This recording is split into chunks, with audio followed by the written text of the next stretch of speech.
A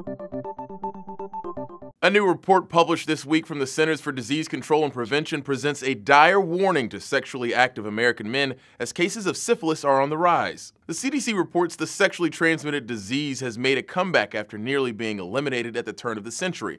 From 2005 to 2013, cases reported each year in the U.S.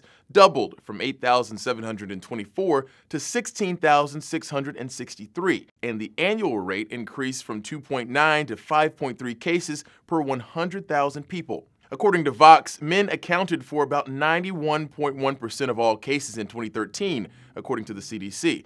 But there's more. Many of these cases occurred among gay men. In areas that did report sexuality, 83.9% of all syphilis cases in 2012 were attributed to men having sex with men, up from 77.7% in 2009. Forbes adds there's also a correlation between ethnic background and the prevalence of the disease.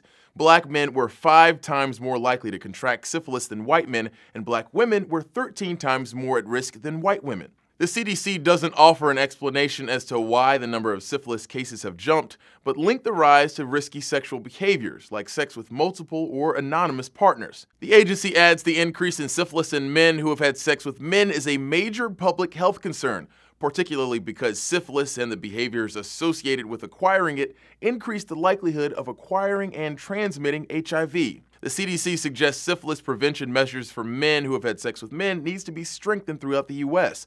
It also suggests doctors and patients should do a better job of reporting cases of syphilis, while health officials can curb the spread of the disease in high-risk populations by better reaching out to the LGBTQ community. For Newsy, I'm Christian Bryant.